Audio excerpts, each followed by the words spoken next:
മാമന അള്ളിനി ദാവണി പൊട്ടിട്ട് മച്ചിനി യാറുമി ഓ കണ്ണാടി മൊത്തം സ്ക്രാച്ചാ. ഇപ്പൊ തന്നെ ലെൻസ് കാർഡിലേക്ക് വിട്ടോ. ഞാൻ ജാവേദ് ഷമീറിന്റെ റീല് കണ്ടായിരുന്നു. അവർക്ക് ലെൻസ് റീപ്ലേസ്മെന്റ് പ്രോഗ്രാം ഉണ്ട്. ലെൻസ് കാർട്ടോ? ഞാൻ ഈ വാങ്ങിയ ഷോപ്പിൽ തന്നെ പോകുന്നല്ലേ നല്ലത്? ഇല്ല, ലെൻസ് കാർട്ട് ഫ്രീ ആയിട്ട് ലെൻസ് റീപ്ലേസ് ചെയ്ത് തരും. ഇപ്പൊ അവിടുന്ന് വാങ്ങിയതാണോ അല്ലെ വേറെ ബ്രാൻഡിന്റെ ആണോ ഏതാണെങ്കിലും അവർ റീപ്ലേസ് ചെയ്ത് തരും. ഫ്രീ ആയിട്ടോ? സത്യം പറഞ്ഞത്.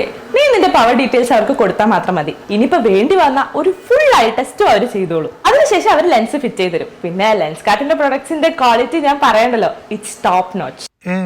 ലെൻസ് ഒക്കെ ഫ്രീ ആണ്. പിന്നെ ഒരു 199 രൂപ ഫിറ്റിംഗ് ചാർജ് ആയിട്ട് കൊടുത്താൽ മതി. 199? പക്ഷേ ഈ 31 മാർച്ചിന്റെ മുന്നേ തന്നെ അടുത്തുള്ള ഏതൊരു ലെൻസ് കാർട്ടിന്റെ ഷോറൂമിൽ പോയാലും നമുക്ക് ഈ ഓഫർ കിട്ടും. ഇപ്പോഴുള്ള നിന്റെ ലെൻസിനെക്കാളും എന്തായാലും നല്ലതാണ്. കാരണം സ്ക്രാച്ച് റെസിസ്റ്റന്റ് ആണ്, സൂപ്പർ ക്ലിയർ ആണ്, പിന്നെ ലോങ് ലാസ്റ്റിംഗ് ആണ്. അങ്ങനെയാണ് എല്ലാ മാസം ഇതുപോലെ മാറ്റേണ്ട ആവശ്യം വരില്ലല്ലോ. ഇത് എന്തായാലും നിനക്ക് പറ്റിയ പ്രൊഡക്റ്റാ. കാരണം ഇത് അത്രയും ലാസ്റ്റ് ചെയ്യും. അങ്ങനെയാണ് ഞാൻ ഇപ്പൊ തന്നെ പോയി സാധനം വാങ്ങിട്ട് വരാം. നീ ഇപ്പൊ എന്തായാലും ഇത് കഴിക്കും, ഇല്ലെങ്കിൽ നിന്നെ ഞാൻ റീപ്ലേസ് ചെയ്യും.